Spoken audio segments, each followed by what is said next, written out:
You talk a great deal about consciousness. Yeah. And different kinds of consciousness, humanistic consciousness, and several other kinds ending in divine consciousness. Talk to us about consciousness.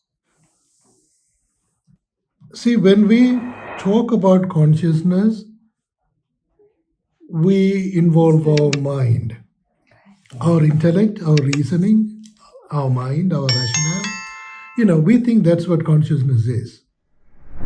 But consciousness in a spiritual sense is something very different. Very different. You see, every created element, I'm talking about even tiny particles like a quark, okay? It is encapsulated with a conscious energy, okay? And that energy is very intelligent. So the quarks cannot move and connect with one another. I'm talking about quark is even a subatomic particle.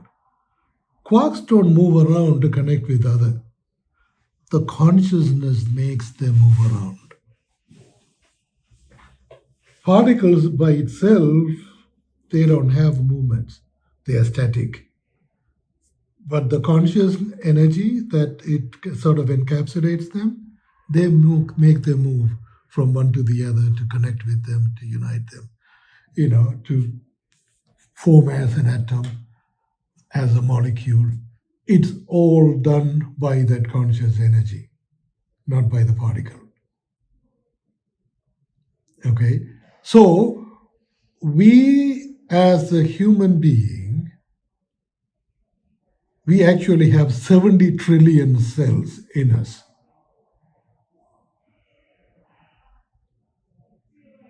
Nothing surprises me. But if it is 70 trillion, imagine the number of quarks in it. Okay? It's infinite. Yeah. So, in other words, all of these particles, they have that conscious energy. It is that field of conscious energy that is what we are as consciousness. So the consciousness has very little to do with our mind. So consciousness is our own being. It so happens that is the image and likeness of God because He Himself is consciousness.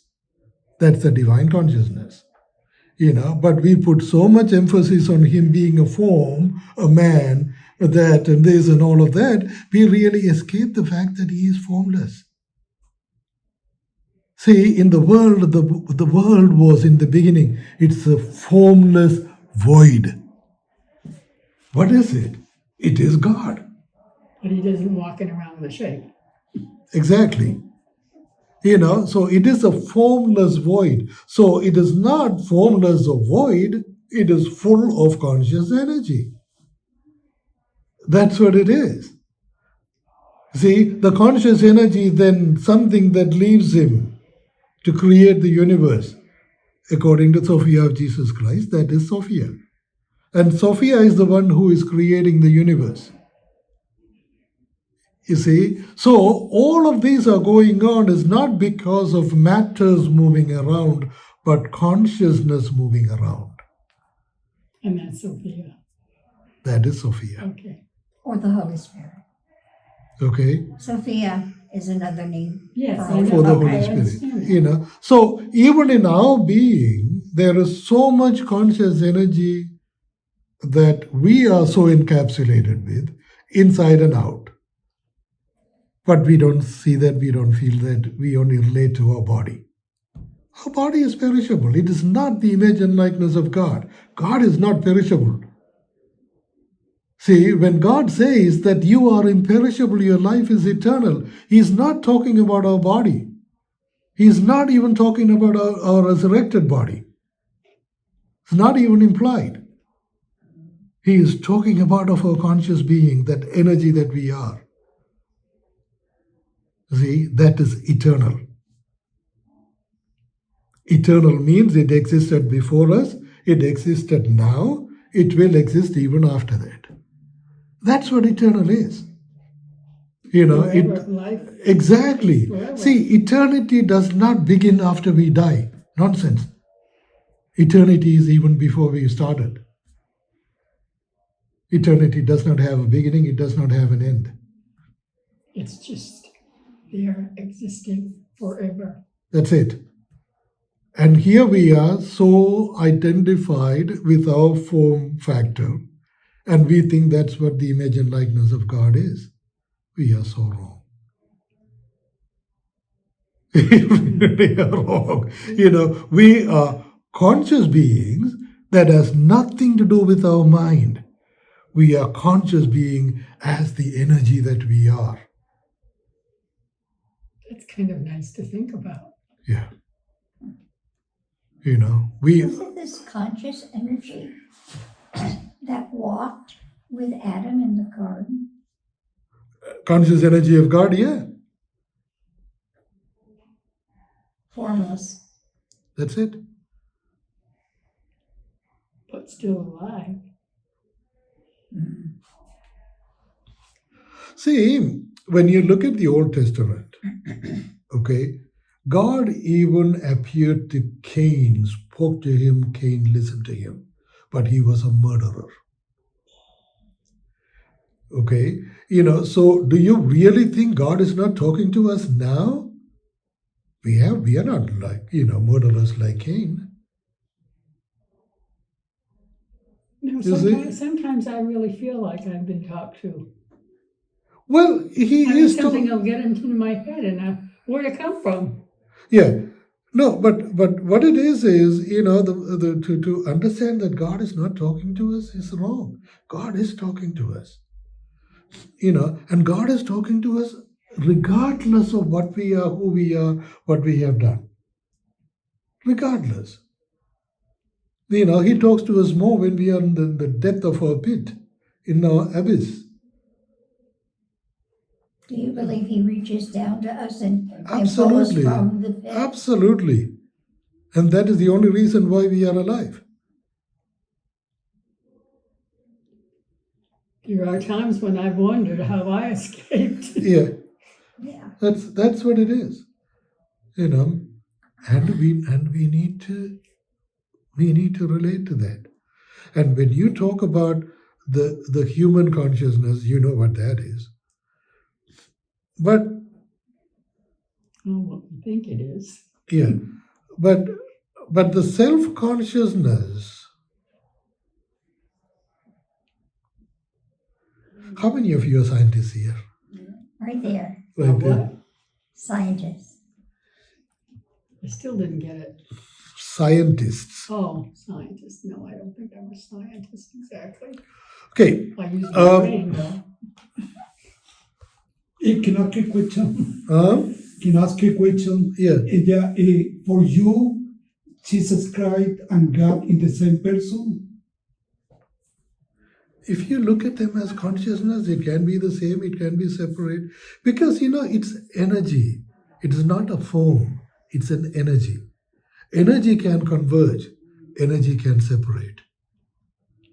See, electric and magnet can converge, electric and magnet can separate also.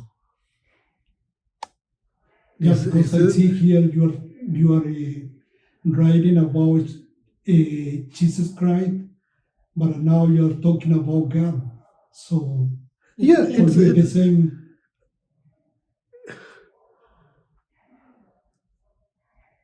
Yes and no. when we are looking at as forms, they are not. When we are looking them as a conscious energy, they can be anything.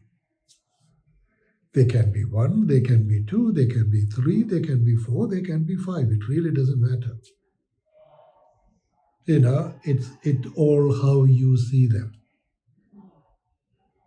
You see? But when we see them as someone who is having a form, yeah, then we can see the differences. The Holy Spirit being different, Jesus being different, Father in heaven being different. That is when we are assigning forms. But they don't have a form. We just kind of imagine them as because Exactly. that's what we're used to. Exactly. Do you believe all those things indwell us? They're already in us?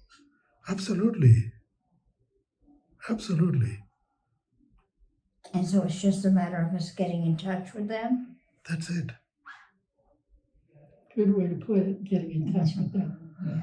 See, the cosmology teaches us a lot. We talk to God 6 times a day, at least. in cosmology, we hear about black holes. See, black hole actually is a center of an energy. And why is it black hole? Is the gravitational force inside the black hole, which they call the 0 point. At the 0 point is so strong, even the light cannot escape it. You see? So that's why it is black. And I believe But the magnetic energy also radiates energy. Okay, so anything that goes inside, it comes as a transformed entity. Okay, so what it does is it kind of gobbles up energy along the way, gobbles up particles along the way. Okay, and it also moves towards other 0 points. And at the center of it, there is that supreme, the black hole is there.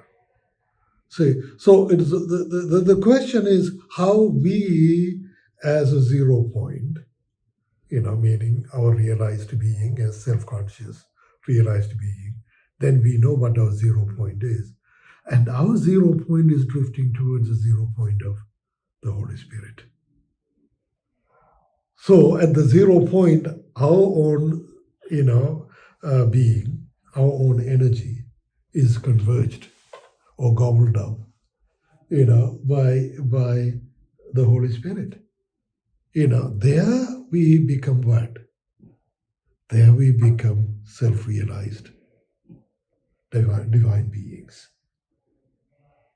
Then, then it goes even further and further into a much stronger 0 point. And that 0 point is Jesus.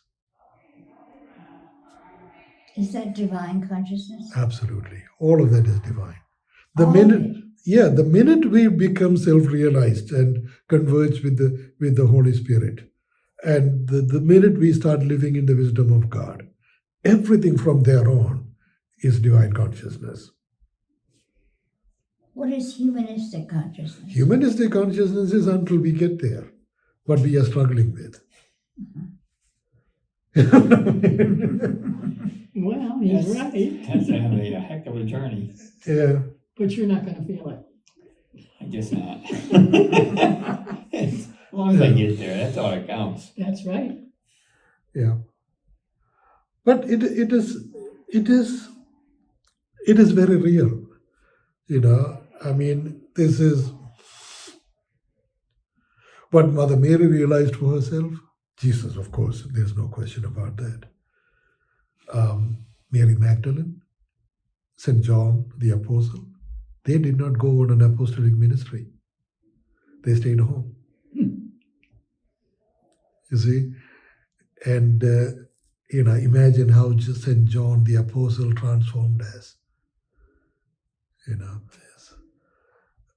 He witnessed heaven and he's writing about that in Revelations.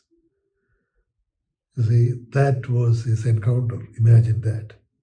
That was his apparition. He saw heaven itself. And see, those are people. Do you think it happened because of a form factor? It's not. When you read that, the Revelations is so confusing to read. You know what I mean? It is so confusing. It's because, we have assigned a form factor to heaven. But it is beyond a form factor, and then start reading it, it's a child's storybook. It is so easy to understand, so easy to see the mysteries of it. It is so incredible. That's what John was. See, he is someone who had acquired the mind of Adam, the consciousness of Adam. Fortunate man. Hmm. Fortunate man. Yeah. And so was Mother Mary, so was Mary Magdalene, and even a few saints after that, St. Teresa of Avila, St. John of the Cross, Tela de Chardin, Elizabeth of Trinity, another incredible soul, Faustina. Didn't you say that at the foot of the cross there were only three people? Yeah, Mary, Mary Magdalene, and John. yeah. And they never went on preaching. They did not. They had a whole different spiritual calling, which they responded to. They saw and knew everything they needed to. Yeah. It's a different calling. The calling itself is different. But see, what I'm saying right now, it is there in the teachings of the church. It's called mystical theology. Okay? It is not the three people who practiced it. All of our desert fathers before Constantine practiced mystical theology. All of them did. Okay? We had, before Constantine took over the church, and Vatican emerged out of that, we were a church of mystics. So the mystical theology is something that is at the root of our church. And God bless us if we still are. It still is. That's what Pope Francis, what Pope Francis says? You know what Pope Francis says? What? Church without mystical theology, it's only a philosophy. It's not even a religion. Oh, those are big words. Yeah. It's not even a religion. That's what Pope Francis says. You see? So mystical theology is not unusual. The only thing is, you see, after Constantine, church doesn't know. Church lost the idea of how to deal with them, how to manage them. Because it requires a lot of personal guidance, personal mentoring, personal one-on-one, guidance for someone to evolve in the mystical traditions of the church. But the church doesn't have that kind of framework to support you. See, they don't. Didn't you tell me that in seminary, Uh-huh.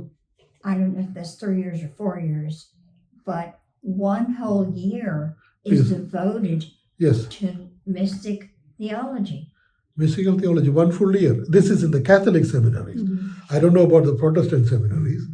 I don't know about it Yeah, either because I'm but- a Catholic. Yeah, but in the Catholic seminaries, 1 year is dedicated to mystical theology. Well, that's a good thing. Yeah. But practicing mystical theology in itself, it remained a calling all these years. But see, there was one time Karl Rahner is a German theologian. He said, the future of the church is in realizing the mysticism, and without that, the church will be nothing. It wouldn't be one. Karl Rahner, and he only died in 1960s. So he was quite a contemporary.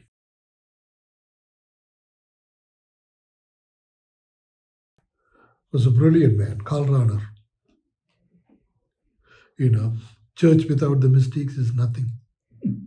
Was he Catholic? Yeah, he is a Catholic theologian. So, this is an effort, first time ever in the church, that we have at least some guideline for the seculars, meaning people who are not religious in the church, not priests, not nuns, who can understand what Catholic spirituality is and practice what many of our saints did. I Early- hope that learning can continue to grow. Early Christian fathers did. Mother Mary did. Mary Magdalene did. St. John the Apostle did. First time ever, a secular version is coming out of how we can do this. Amen. Yeah, that's what this book is.